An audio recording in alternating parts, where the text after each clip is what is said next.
بسم اللہ الرحمن الرحیم. بلال اعظم ڈائریکٹر ایکسائز. ایک گڈ نیوز ہے جتنے ہمارے اوورسیز پاکستانی ہیں ان کے لیے کہ پہلے ان کی بائیو میٹرک کا ایشو ہوتا تھا اور وہ وہاں پہ پاکستان ایمبیسی جاتے تھے, وہاں سے وہ پاور آف اٹارنی بھیجتے تھے, پھر یہاں فارن آفس سے اٹیسٹ ہوتا تھا. تو اب وہ گاڑی کی رجسٹریشن ٹرانسفر کے لیے جو ہے وہ پاک آئی ڈی کے ذریعے, مطلب وہ ایک پاک آئی ڈی کی ایپ جو ہے ڈاؤن لوڈ کریں اور وہاں سے وہ اپنا بائیو میٹرک جو ہے وہ ریکارڈ کر سکتے ہیں اور اس پہ ہم گاڑی کی ٹرانسفر جو ہے وہ انشور کرائیں گے.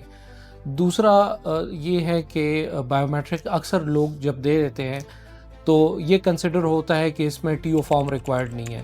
ٹرانسفر لیٹر ایک لیگل ریکوائرمنٹ ہے اور آپ سے ریکویسٹ ہے کہ جب آپ کوئی بھی گاڑی آپ سیل کریں تو آپ بائیو میٹرک کے ساتھ انشور کرائیں کہ آپ اپنا ٹرانسفر لیٹر جو ہے وہ بھی سائن کر کے پرچیزر کو دے دیں.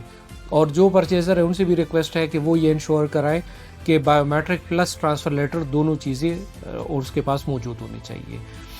ایک اور بات جو کہ اسلام آباد ایکسائز فرسٹ ون ہے جو کہ ٹوکن ٹیکس ڈیفالٹرز پہ ہم نے گاڑیوں کی سسپینشن کی اور پھر آگے ہم گاڑیوں کی کینسلیشن بھی ہم کر چکے ہیں, اور اس پہ ہم نے کافی جو ہے اخبارات میں اشتہارات بھی دیے اور اپنے ای کچہریز بھی اس پہ کی ہے.